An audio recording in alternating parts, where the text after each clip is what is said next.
Yo tout le monde, aujourd'hui on ne se retrouve pas pour parler de comics, on fait une petite entorse à la règle, mais vous inquiétez pas, la chaîne reste 100% en comics. Aujourd'hui on va parler de Warner Bros. Discovery qui est au plus mal en ce moment, qui cherche à revendre avec plusieurs entreprises, etc. Mais pour traiter le sujet, je ne pouvais pas être tout seul, et donc je suis avec mon fidèle acolyte Julien, mon acolyte de toujours. Comment est-ce que ça va ? Salut, ça va super et toi? Bah ça va super, on va partir pour débrief un petit peu tout ça, donc on va revenir sur le contexte, comment est-ce que Warner Bros Discovery aujourd'hui est et pourquoi est-ce qu'ils cherchent à revendre, qui sont les potentiels acquéreurs de l'entreprise ou d'une part de l'entreprise, pourquoi etc. Mais surtout ce qui va nous intéresser le plus, c'est ce qui pourrait découler d'un rachat de l'entreprise et notamment avec le DCU piloté par James Gunn et Peter Safran, qui pourrait y avoir des remaniements etc. On va faire vite fait un petit point de contexte pour que vraiment tout le monde soit raccord sur ce qui se passe en ce moment. Et donc, très rapidement, qu'est-ce qui se passe ? Warner Bros. Discovery, depuis 2022, lorsqu'ils ont fait la fusion entre Warner Media et Discovery, visiblement, ils n'arrivent pas à remonter la pente. On sait qu'en 2025, ils ont dit qu'ils cherchaient des alternatives, donc potentiellement à revendre, etc. Et plusieurs studios se sont déjà positionnés, parce que Warner, c'est quand même une super force dans le milieu à Hollywood. Ils ont, du coup, les studios de cinéma, la télé, le streaming, surtout les IP. Et donc, il y a pas mal de candidats qui se sont positionnés. Le premier qui s'est positionné, c'est Paramount, qui a récemment fusionné avec Skydance. On a aussi Netflix qui s'est positionné potentiellement pour un rachat de Warner, mais qui serait plutôt en fait intéressé visiblement par plus des IP que l'intégralité de la structure. C'est un peu pareil d'ailleurs pour Paramount, qui eux d'ailleurs ont déjà même fait des premières offres qui ont été refusées. Et on a aussi Comcast, le petit dernier, qui avait été intéressé par le rachat à l'époque de la Fox, lorsque Disney justement essayait de racheter et a d'ailleurs réussi à acheter la Fox, et était intéressé. Donc là, il pourrait potentiellement se positionner pour Warner, ou alors du moins pour récupérer des IP, ou alors des studios, des chaînes câblées, enfin voilà, ce genre de choses. Comcast, pour ceux qui savent pas, ce sont les propriétaires de Universal, mais pas que, puisqu'ils ont aussi les studios d'animation DreamWorks et plein d'autres choses, notamment les chaînes NBC, je crois aussi. Donc voilà, il y a pas mal de monde qui cherche à récupérer ce que Warner met sur la table, et donc ce qui va nous intéresser, c'est en fonction de qui pourrait récupérer ce que Warner propose, et c'est ce qu'il en serait du sort pour le DCU, le DC Studio piloté par James Gunn et Safran. Voilà, on sait qu'un rachat, ça se passe toujours, c'est un peu compliqué parce que à la fois, il pourrait avoir une totale vision différente par rapport à ce que fait DC en ce moment et la vision de James Gunn. Il pourrait y avoir du coup des gros remaniements, on pourrait faire un reboot. Il pourrait y avoir aussi potentiellement lors de la fusion,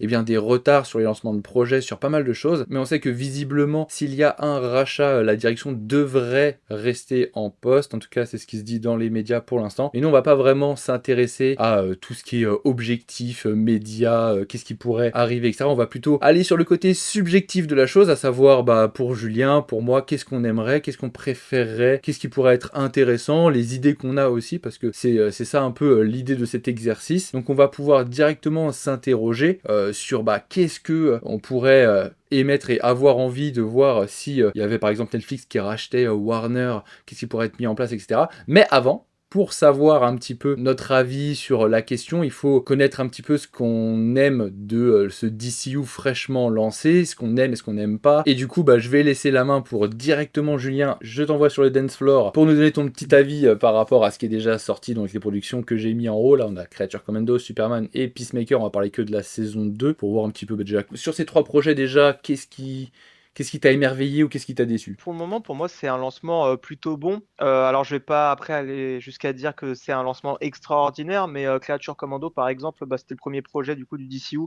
Je trouvais que c'était une série très sympa, pas non plus exceptionnelle, mais voilà que j'ai quand même bien aimé suivre. On avait ces méta-humains du coup qui étaient un peu rejetés de la société, du coup qui étaient exploités. On voyait leurs origin story, leur développement, comment est-ce qu'ils marchent en équipe. Enfin voilà, je trouvais que c'était une série plutôt sympa perso. Ouais, Euh, je suis d'accord, sympa, mais moi en fait je trouve qu'il y a moi, Creature Commando, j'avoue que je trouve que ça peut-être un peu trop loufoque, pour moi en tout cas, un peu trop loufoque. Mais C'est du James Gunn, ouais. ouais, genre franchement, j'étais un peu à chaque fois, j'étais en mode ouais, où est-ce qu'on va, où est-ce qu'on est. Enfin, j'avoue un peu trop pour moi, les curseurs un peu trop abusés. Donc ouais, vraiment, pour moi, c'est le projet, tu vois, que j'ai le moins aimé des trois. Par contre, Ouais. Superman. Superman. Ah, Superman, ouais, j'ai bien kiffé aussi. En fait, Superman, ce que j'ai bien aimé, c'est que là où par exemple, bah, tu avais la version de Cavill qui du coup était un peu entre guillemets le premier grand super-héros dans ce monde-là, bah là c'est l'inverse. En fait, ce Superman-là, il arrive dans un monde où en fait il y a déjà des méta-humains partout, il y a déjà des héros qui se montrent de manière publique. Il est vraiment dans un monde où en fait c'est rempli de méta-humains. Et lui, du coup, qu'est-ce qui fait que ce héros se différencie? C'est que bah il va se différencier en fait avec ses valeurs, les Mm. valeurs de Superman. Là où tu as d'autres héros qui vont être un peu plus bourrins et tout, et ça c'est un truc que j'ai bien aimé. Ça permet de réintroduire un nouveau Superman, mais d'une manière différente, quoi. Et Ouais, ça, je trouve que totalement. c'est Ouais. plutôt cool. Puis même par rapport au casting, je trouve que Dan Sweet en Superman, pardon, il était vraiment très bien dans le rôle. Pareil, Nicolas Hoult en Lex Luthor, très très bon aussi. Enfin, tout le casting de manière générale. Non, franchement, même la BO que j'ai vraiment bien aimé. Non, je trouve que c'était un très bon film, un très bon premier film du DCU. Pas parfait non plus. Voilà, j'ai quelque chose, certaines choses à en redire un petit peu, genre peut-être des fois certaines vannes peut-être un peu déplacées, même s'il y en a moins que dans ses autres projets à James Mm, Gunn, mais mm, mm. genre peut-être tu vois la vanne sur le harem, mais voilà, il y en a pas non plus énormément par rapport à ses autres projets, comme je disais. Peut-être qu'il y avait aussi beaucoup de choses qui étaient exploitées dans ce film-là, vu que c'est le premier film de l'univers et qu'ils veulent vraiment nous, voilà, ils veulent se concentrer des fois sur Superman, des fois ils veulent aussi se concentrer sur le monde qui l'entoure, sur les autres super-héros, etc. Il y a peut-être, voilà, il y a peut-être des fois beaucoup de choses, mais je trouve qu'il s'en sort quand même plutôt bien sur un film de 2 heures. Ouais, donc pour toi, c'est comme moi un grand oui Superman. On y retrouve bah, tout ce qu'on voulait retrouver d'un Superman, que ça soit sur comment est-ce qu'il est personnifié. Moi, j'ai juste un petit problème sur bah, la direction de la direction photo, mais après, ça c'est perso et c'est juste voilà subjectif. Mais c'est vrai que un très bon premier film, en tout cas pour James Gunn, même si c'est vrai que on aura l'occasion d'en reparler, mais j'aimerais voir. Bah, j'ai hâte de voir en fait les autres films qui sont pas dirigés par James Gunn parce que là Ouais. pour l'instant c'est vrai qu'on a on a une trilogie de projets par James Gunn parce que justement avec Peacemaker c'est aussi James Gunn sur la saison 2 et je crois que comme moi pareil sur la saison 2 t'as globalement beaucoup aimé la série mieux que la saison 1 parce que t'avais eu un peu plus de mal sur la saison 1 que sur la saison 2 Ouais, il y a mais beaucoup de mal.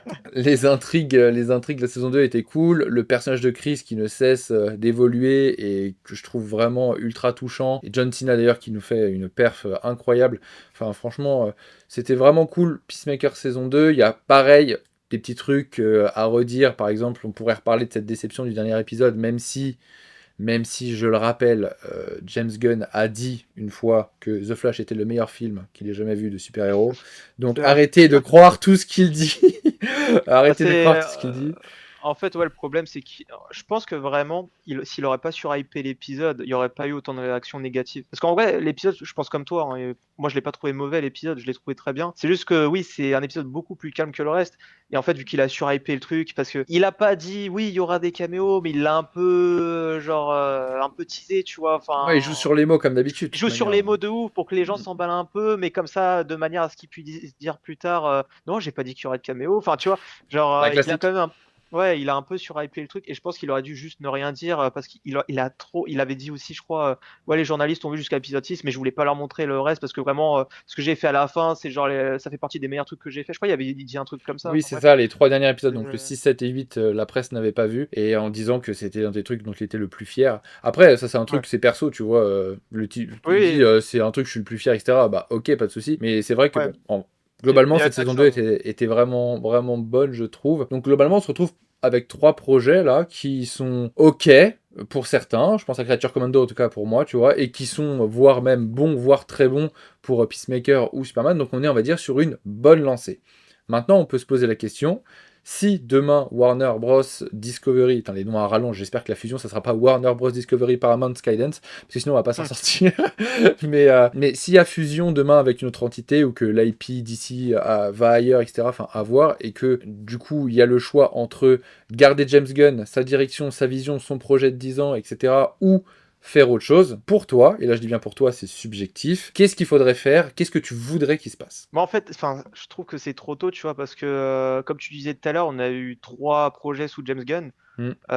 mais on n'a pas vu, tu vois, l'univers géré par d'autres showrunners, d'autres réalisateurs pour le moment. Enfin, on n'a pas vu, tu vois, Lanterns encore, on n'a Ouais. pas encore vu Supergirl, on n'a pas vu Clayface. Voilà, là, on a eu 3 projets sous James Gunn, donc ok, c'est bien, ça fait un départ pour l'univers. Et j'ai envie de voir, tu vois, de quoi cet univers est capable sous d'autres directions, en fait. Donc en fait, j'arrive pas vraiment à savoir si j'ai envie de voir toujours cet univers bah, sous cette direction-là actuelle ou si j'ai envie que ça change parce que pour moi, on n'en a pas vu assez. J'aurais tendance à dire que là, s'il y a un rachat, James Gunn, son contrat il se termine fin 2026.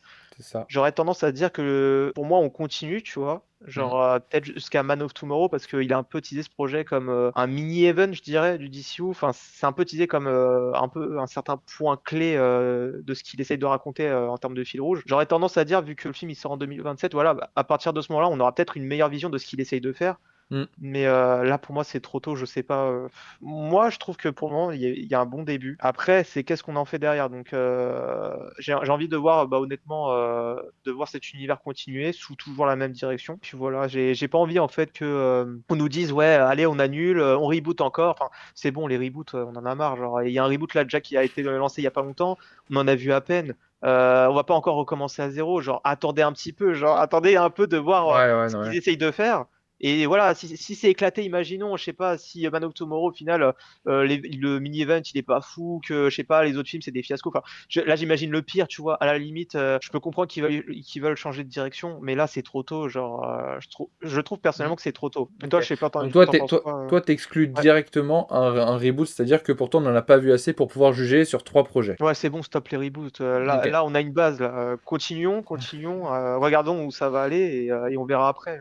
Bah, je te rejoins dans le sens où c'est exactement ce que j'allais dire, c'est-à-dire que pour l'instant, moi, le problème que j'ai avec essayer de me positionner sur est-ce qu'il faut reboot, parce qu'il y a plein de gens qui sont là en mode il faut reboot, mais c'est parce que de base, Gun, voilà, ils aiment pas, et ok, c'est ok, hein. Mais c'est vrai que je trouve que pour l'instant, sur ces 3 projets, comme je disais, on est dans du bon, voire très bon à mon sens. Après, le seul souci que j'ai actuellement, et j'espère qu'il va bah, vraiment s'évaporer lorsqu'il y aura Supergirl, Lanterns, Clayface et d'autres projets, c'est le fait que j'ai pas envie que tout ressemble aux 3 projets qui sont sortis. Dans le sens où, bah, Totalement justement, d'accord. c'est Gunn qui est derrière. Donc, en fait, je veux de la diversité, et après, je pense que Oui. James Gunn, il est suffisamment intelligent, et il l'a répété, mais après, est-ce que tu peux croire Gunn dans tout ce qu'il dit, vu qu'il dit tellement de choses? Ça, voilà, je mettrais des réserves, mais en fait, comme c'est un artiste, un réalisateur, quelqu'un qui connaît vraiment le milieu, qui aime avoir sa liberté créative, je pense qu'il va pas brider les autres réalisateurs, les autres showrunners dans leurs projets, et donc, j'espère qu'il y aura de la liberté créative, il y aura de la diversité, notamment avec Lanterns, avec Clayface. Je pense que c'est vraiment des projets qui, déjà, rien que actuellement, se différencient énormément bah, avec la proposition que ça va être. Donc, je pense qu'il ment pas sur ce point-là et qu'on va vraiment avoir de la diversité, et ça, c'est trop cool. Et si ça va dans ce sens-là, je suis en mode, bah, laisser les clés du camion à Gunn, et puis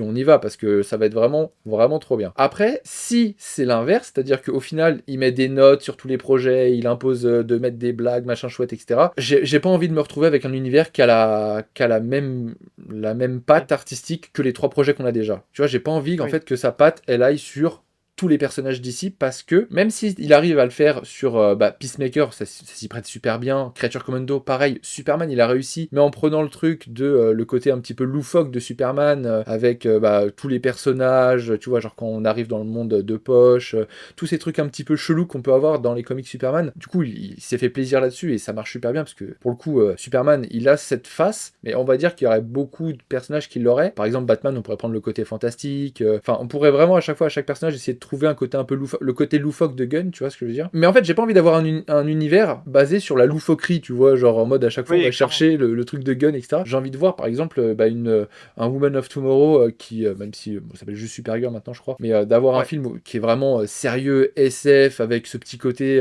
même un petit peu de fantasy, pourquoi pas. Avoir un Lantern, justement, qui est décrit comme du polar, etc. Avoir vraiment des styles différents, ça peut être trop cool. Et s'il Genre tient. Clayface et tout, ouais. Ouais, voilà, avec les faces et tout, je pense que s'il tient cette promesse, pour moi, il y a très peu de chances qu'il saute et que ça bouge. Parce que pour l'instant, en plus, en termes de, on va dire, de succès, on va pas dire que c'est un truc de fou, mais on va dire que ça coche, enfin, les voyants sont ouverts pour l'instant des 3 projets. J'ai En l'impression que fait, c'est ok. c'est vrai que parce j'ai vu beaucoup de débats autour du box-office de Superman. Mm. C'est vrai qu'il a pas fait un score de ouf. Enfin, voilà, faut aussi l'admettre. Genre, on n'est plus dans une ère en fait où les films de comic book s'en sortent aussi facilement qu'avant.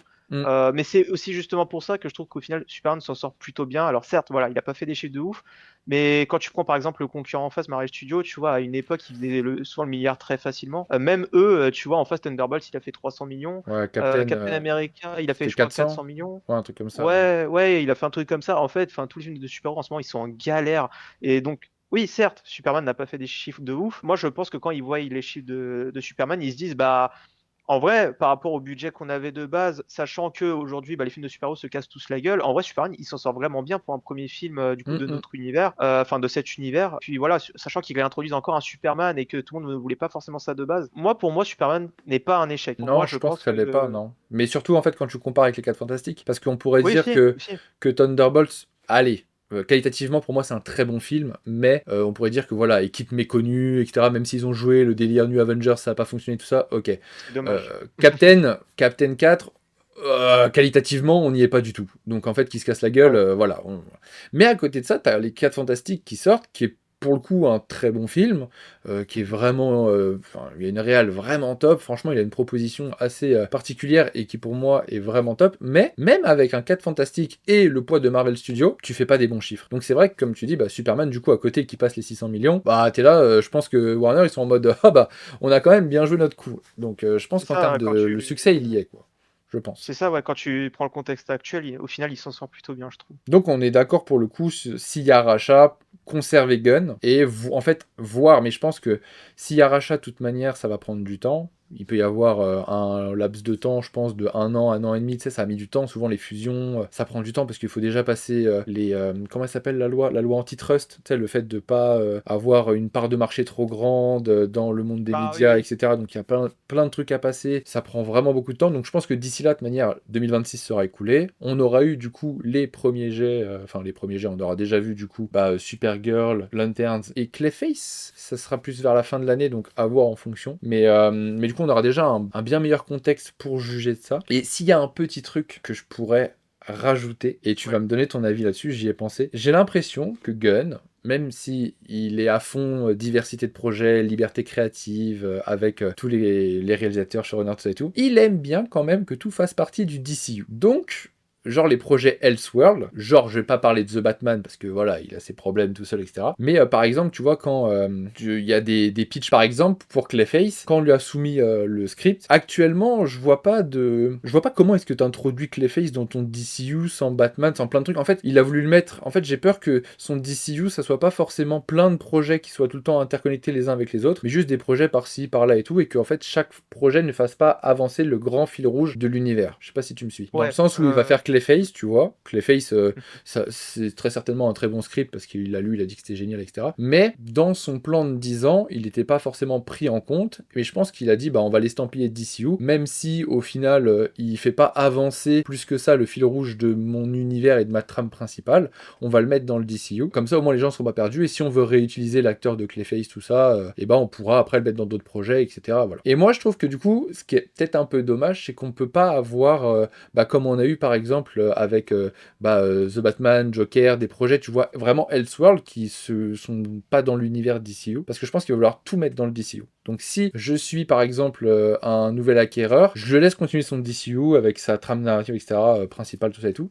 Mais c'est vrai que je trouve que des fois c'est intéressant d'avoir des projets qui sortent de l'univers DCU pour juste être contenus genre eux-mêmes, tu vois, qui soient pas en fait Bah, dépendants de l'univers. en fait, ouais, je suis d'accord avec toi, je suis totalement d'accord. Et c'est vrai que si je devais changer un truc, en fait, ce serait pareil, c'est peut-être plus d'Elseworld. Parce que James Gunn avait dit à un moment donné qu'il y aurait du Elseworld. Il avait pas non plus plus développé sur le sujet, mais il avait dit par exemple The Batman serait Elseworld. Et en fait, Mm. tu réalises au final que, mis à part des séries d'animation, pour moi, il n'y a rien sur ce qui a été annoncé qui est vraiment Elseworld.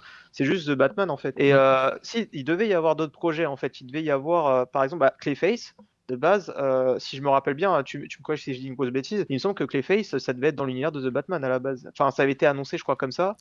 Et En il me fait, il y semble avait des qu'après, rumeurs, tu te souviens, c'est l'époque où il avait des rumeurs de spin-off à The Batman avec Professeur Pig, on avait Clayface et on avait en fait, il y c'était avait des Scarecrow, je rumeurs. crois, Ouais, peut-être, mais en fait, il y avait des rumeurs, mais en même temps, il y a eu des trucs qui ont été, je crois, confirmés entre-temps. Genre, par Mm. exemple, il y avait le projet Arkham aussi qui faisait partie de la même rumeur. Je crois que Qu'il a c'était Clayface, ou récupéré pour l'annuler au final, ouais. c'était autour de Clayface, mais en tout cas, c'était des annonces qui avaient été faites un peu au même moment ou des rumeurs. Au final, tu vois, Clayface, c'est au final un projet d'ICO, et je crois que Mm. c'était confirmé à l'époque quand ça a été annoncé que de base, ça devait être dans l'univers de Matt Reeves et ça a été placé dans le DCU. Pareil, Arkham, je crois qu'il y a eu le même délire, du coup. Enfin, ça devait C'est être ça. de base, je crois, une série, dans l'univers de The Batman qui a été déplacé dans le DCU puis annulé. T'as l'impression des fois qu'ils savent pas trop en fait s'ils veulent être dans du Elseworld, dans du DCU. Des fois tu te dis ah, enfin t'as l'impression que eux de leur côté ils se disent ah mais en vrai ça peut être bien ce projet, mais du coup si on l'inclut dans le DCU, peut-être le personnage on peut le réutiliser ou Mm. peut-être il pourra être plus fantastique ou je sais pas. Enfin, t'as l'impression qu'en fait ils savent pas trop comment gérer la sphère Batman en fait. Pour l'instant, oui, parce que tous les Ouais. projets qui ont justement ont eu cette particularité étaient dans l'univers, on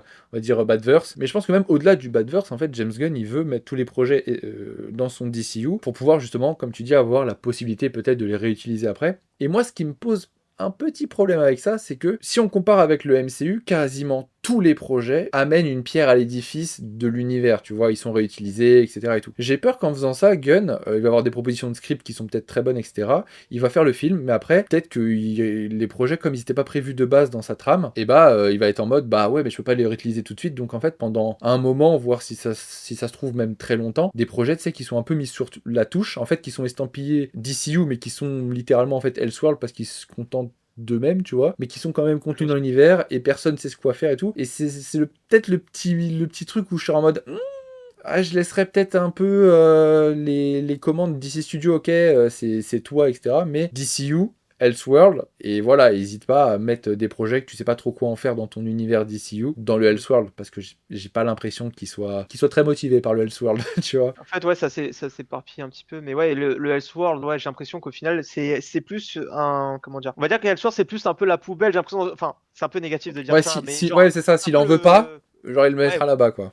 ouais, voilà, genre, si en fait, pas trop le choix, et vas-y, le truc, faut qu'il existe, mais il en veut pas trop, bah, Elseworld. Genre, The Mm, mm. Batman, tu vois, bah, objectivement, tu vois, The Batman, ça marche de ouf. Genre, même la série The Penguin, du coup, a grave marché. Donc, Ouais. et bien évidemment que Warner, ils veulent continuer The Batman. Et je pense que, pareil, James Gunn, en vrai, enfin, je pense pas non plus qu'il est contre, tu vois, du moment que ça marche, bah, let's go, go continue avec Matt Reeves. Mais en même temps, vu que c'est pas sa vision de Batman, c'est pas le Batman vraiment, peut-être qu'il veut, enfin, je suppose, hein, je sais pas, peut-être pas le Batman qu'il veut dans son DCU, bah, tu vois, ça reste Elseworld. Bon, après, on sait pas trop ce qui se passe autour de Batman parce Ouais, qu'en en vrai, interne, c'est compliqué, je pense. En interne, ça doit on, pas di- être facile.